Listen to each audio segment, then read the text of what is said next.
Welcome back to the deep dive. You know, when you think about Coke and Pepsi, it's easy to just picture those iconic red and blue cans. Yeah, definitely. But today, we're going beyond the fizz. Further than the can. Exactly. You sent in this article comparing their business models. Oh, yeah, this one is interesting. And trust me, there's a lot more brewing beneath the surface than you might think. Then meets the eye for sure. So what's fascinating here is how these two companies, despite being fierce rivals, have built their empires in such distinct ways. Totally. It's not just about who sells more cola. It's about how they approach the market, Okay. diversify their portfolios, and strategize for global domination. And that's what I'm excited to unpack today. Let's get into it. So to kick things off, the article dives into PepsiCo's surprising dominance Okay. in a sector you might not expect. Oh, really? Which one? What most people think about when Yeah. they think about PepsiCo is beverages. Right, beverages. Yeah. But they've actually cultivated a massive presence in the snack and food industry. Really? I didn't realize they were that big in snacks. Oh, yeah. Huge. Think about brands like Frito-Lay, Quaker Oats, Oh, wow. Yeah. and even their partnership with Starbucks for ready-to-drink coffee products. So chips, oatmeal, coffee, that's a serious spread. But why is this diversification so significant in their business model? Well, this strategy has allowed PepsiCo to be less reliant on the volatile soda market. I see. So like during economic downturns, for example, Yeah. consumer spending on discretionary items like sugary drinks Right. might decline, Yeah, makes sense. but the demand for essential food items remains relatively stable. Ah, that's smart. So this diversification gives PepsiCo a buffer Okay. that Coca-Cola, with its primary focus on beverages, doesn't have. That's a brilliant point. It's like having a safety net built into their business model. Yeah. So while Coke is hyper-focused on drinks, Pepsi's got this whole other revenue stream that provides stability and growth potential in different market segments. Precisely. And this difference in focus really shines through when we look at their global expansion strategies. How so? Well, the article mentions they both have a massive international reach, Okay. but their approaches to segmentation are completely different. Oh, interesting. Coca-Cola focuses on broad geographic regions like North America, Europe, and Asia Pacific, Okay. managing everything related to drinks within each region. Makes sense. It's a very centralized approach Uh-huh. with a strong emphasis on their core beverage expertise. So it's like they're saying, we're the drink experts no matter where you are in the world. Exactly. Got it. But PepsiCo takes a different route, Oh, really? dividing its operations by product categories. Interesting. Snacks, food, beverages across various regions. So instead of saying we're the drink experts, they're saying we're the snack and food experts. Right. And we've got something for everyone everywhere. Exactly. That makes their global strategy seem a lot more complex, though, right? It does add a layer of complexity. Yeah. Managing various product categories across diverse regions requires a high level of coordination and market knowledge. Sure. However, this approach allows PepsiCo to tap into local tastes and preferences, Okay. tailoring their offerings to specific demographics and cultural nuances. So Coca-Cola's strength lies in its streamlined, centralized beverage focus. Right.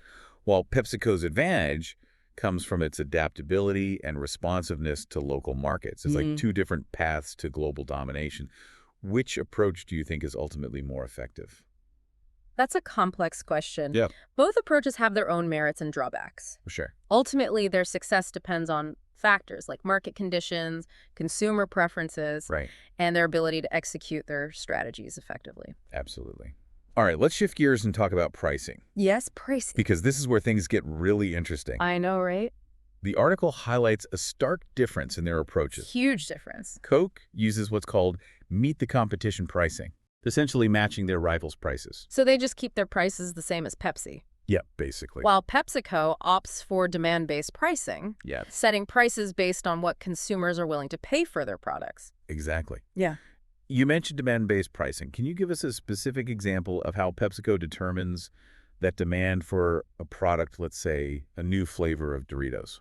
So they employ a multifaceted approach Okay. that involves extensive market research data analysis Uh-huh. and even A/B testing different price points in select markets. Got it. They analyze consumer trends, purchasing behavior, Hmm. and even track social media conversations to gauge excitement and willingness to pay for a new product. Wow, that's interesting. So for Doritos, they might test different price points for a new flavor in different cities Okay. to see how sales are impacted. So they're constantly experimenting. Basically, Yeah. that makes sense. This data helps them pinpoint the optimal price point that maximizes profits without deterring consumer demand. So Coke is playing its safe-keeping prices consistent, while Pepsi's taking a calculated risk-leveraging data to maximize profits. In a way, yes. Okay. And this approach gives them flexibility. Interesting. They might price premium brands like Doritos higher than their competitors because they know brand loyalty and perceived value allow them to do so. Makes sense. Conversely, they might adjust prices on other products based on seasonal demand, competitor activity, or even regional preferences. That's a really insightful point about demographics and pricing. I hadn't considered how that plays into their overall strategy. The article even mentions that PepsiCo factors in customer demographics when pricing drinks. Health-conscious drinks like Tropicana are probably priced differently than heavily marketed sodas like Pepsi, right? Absolutely. Health-conscious consumers are often more willing to pay a premium for products they perceive as healthier. Yeah, I can see that. So PepsiCo can capitalize on this by strategically positioning Tropicana as a premium offering within their beverage portfolio. Meanwhile, they might use different pricing tactics for their flagship sodas, focusing on volume sales and competitive pricing.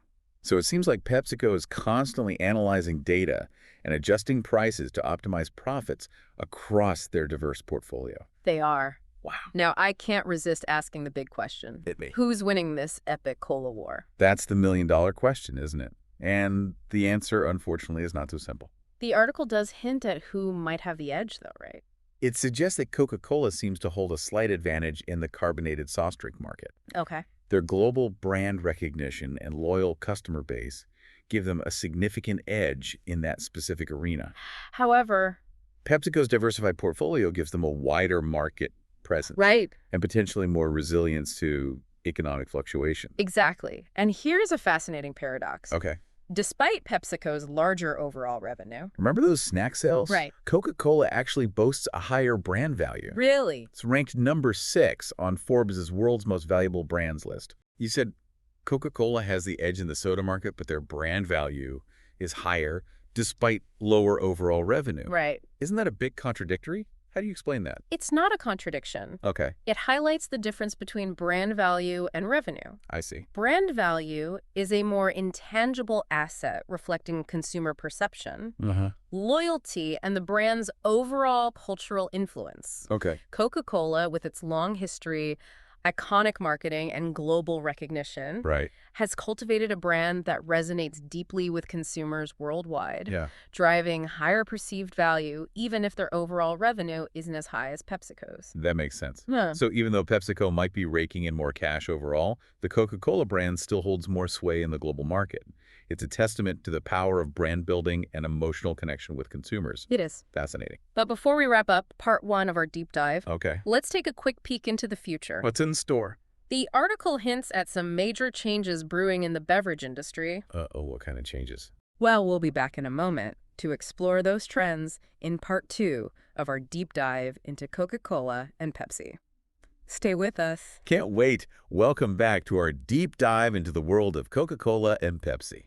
As we were just discussing before the break, Right. these beverage giants are facing a whole new set of challenges They are. in the 21st century. It's a whole new world out there. Consumers are increasingly health conscious and environmentally aware. Yeah, you see that everywhere these days. They're not just looking for a tasty drink anymore. Not at all. They're looking for brands that align with their values. Exactly. And that's forcing both Coca-Cola and PepsiCo to think beyond their traditional products and strategies. Right, they're having to innovate Yeah, to meet these evolving demands, that's the name of the game. which is actually leading to some fascinating developments. It is. I'm curious to hear more about these developments. Yeah, let's get into it. The article mentioned something about product diversification, right? And it's not just PepsiCo that's diversifying. No.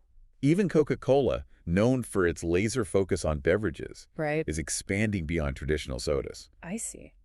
They've acquired brands like Dasani Water, Okay. Minute Maid juices, and even Honest Tea, Oh, wow. which caters to the health-conscious market. So Coke is branching out, They are. recognizing that the future of the beverage industry isn't just about sugary drinks. Right, it's about options.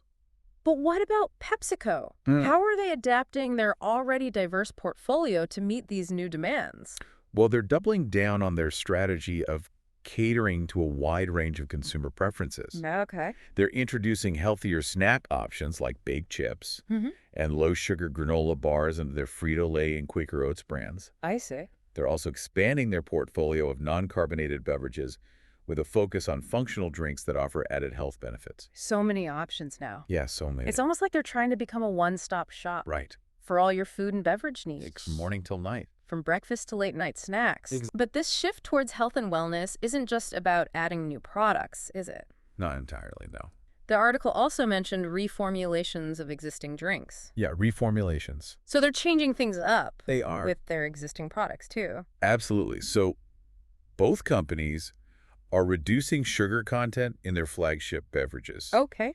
And introducing new zero-calorie options. Interesting. We're seeing a rise in diet sodas and drinks sweetened with natural ingredients like stevia, Right. Stevia. which appeal to consumers who want to reduce their sugar intake without sacrificing taste.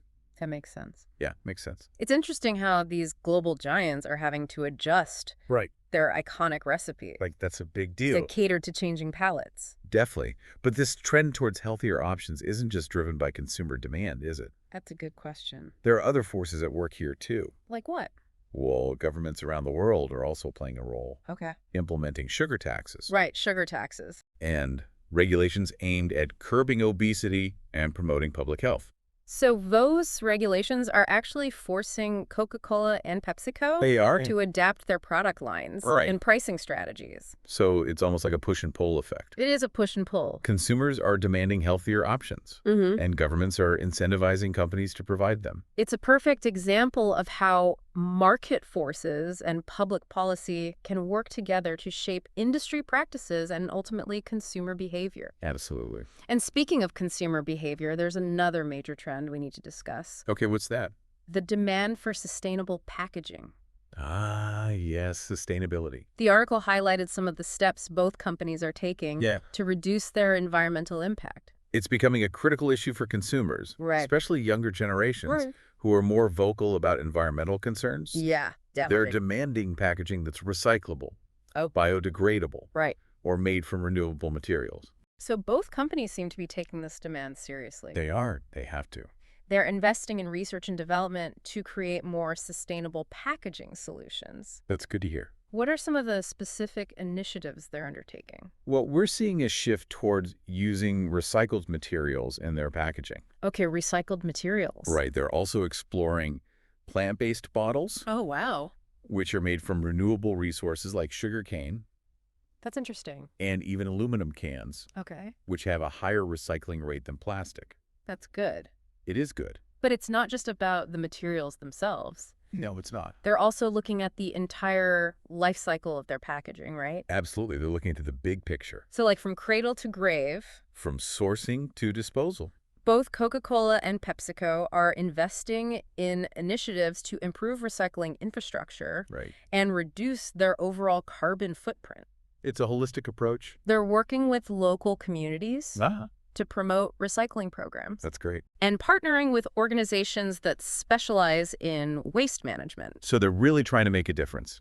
It sounds like they're taking a holistic approach to sustainability, They are. recognizing that they have a responsibility to minimize their environmental impact at every stage of the production and distribution process. The whole process. But I'm curious, Yeah. do you think these efforts are purely driven by a desire to do good, Mm-hmm.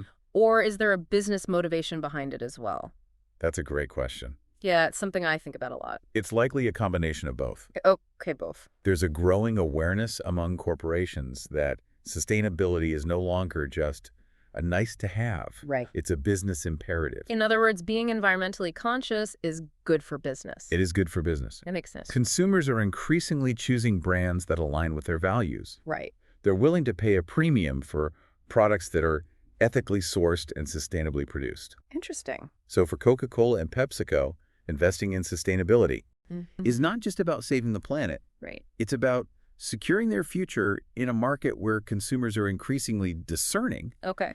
and demanding transparency. It's not just about attracting new customers either. No, it's not. It's also about retaining existing ones. Exactly. Studies have shown that consumers are more loyal to brands that they perceive as ethical and sustainable. Loyalty is key. So, in a way, sustainability is a brand-building strategy. It is a brand-building strategy. It's about creating a positive image Right. and fostering trust with consumers. And in today's competitive market, that trust is invaluable. We've covered a lot of ground in this segment. We have. We've talked about product diversification, Right. healthier options, Yes. government regulations, and the growing importance of sustainable packaging. It's a lot to think about. It's clear that both Coca-Cola and PepsiCo are facing similar challenges and opportunities in this evolving beverage landscape. It's a changing world out there. But what's interesting here is that while they're fierce rivals in the marketplace, they're also learning from each other's successes and failures. They're watching each other very closely. It's like a constant game of chess, Right. with each move influencing the other's next play. Always one step ahead. They're watching each other closely, Yeah. trying to anticipate trends and outmaneuver each other. That's how the game is played. And as consumers, we get to witness this dynamic competition unfold Yeah. and reap the benefits of their innovation. We do. We get new products, Right. healthier options, Yes. more sustainable packaging, and hopefully a more sustainable future for the beverage industry as a whole. Here's hoping. But how do we as consumers fit into this evolving landscape? That's a great question. Yeah, it's something I've been thinking about. And something we'll explore in the final part of our deep dive. Okay. We'll be back in a moment to discuss the power of consumer choice and how it's shaping the future of these beverage giants. Welcome back to the deep dive. We've been dissecting the business strategies of Coca-Cola and Pepsi. And before the break, we posed a question. A good one. What role do we as consumers play in all of this? It's a crucial question Yeah, because at the end of the day, the power lies with the people who buy the products. right, the consumer. Consumer choices have a massive impact on shaping the direction of these companies. Absolutely. In the past, companies might have dictated trends, but now it's more of a two-way street. Definitely. Consumers are more informed and empowered than ever before. They're using their purchasing power to support brands that align with their values. Think back to those evolving consumer demands we discussed earlier. The desire for healthier options and sustainable packaging. Right. Healthier and sustainable. Those trends didn't just appear out of thin air. Yeah, they didn't. Gain momentum because consumers started making different choices, voting with their wallets, so to speak. And companies are paying attention. They are. They have to. They realize that ignoring these shifts can have serious consequences for their bottom line. Yeah, they can't just churn out sugary drinks in plastic bottles and expect to thrive in a long term. Exactly. It's no longer enough to just produce a product. They need to be transparent about their ingredients, their sourcing practices, and their environmental impact. It's about more than just the product itself. It's about the whole package, so to speak. It is. But it's not just about meeting basic needs either. Yeah. It's also about creating an emotional connection with consumers. Oh, I see. Think about those iconic Coca-Cola commercials that evoke feelings of happiness, nostalgia, and shared experiences. Yeah, those classic Coke ads. That's the power of branding. Right. It's not just about selling a product, it's about crafting a lifestyle, a sense of belonging, and aligning those values with what consumers care about. And in the age of social media, that connection is amplified. Totally. Consumers are more connected than ever before. Sharing their opinions, reviewing products, and holding brands accountable online.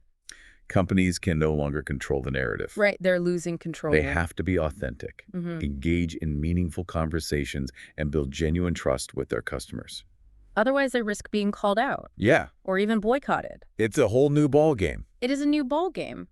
Companies need to be more responsive and transparent than ever before. And on the flip side, consumers need to recognize the power they hold. They do have a lot of power. And use their voices to shape the products and practices they want to see in the world. It's a dynamic and evolving relationship. It is. Imagine you're leading PepsiCo's marketing team. Oh, wow. How would you approach the challenge of appealing to health-conscious consumers while still maintaining sales of your flagship soda brands? That's a great question to consider. It would require a delicate balancing act, for sure. It would. It highlights how companies are constantly adapting to these shifting dynamics Right. and how consumer choices are driving that evolution.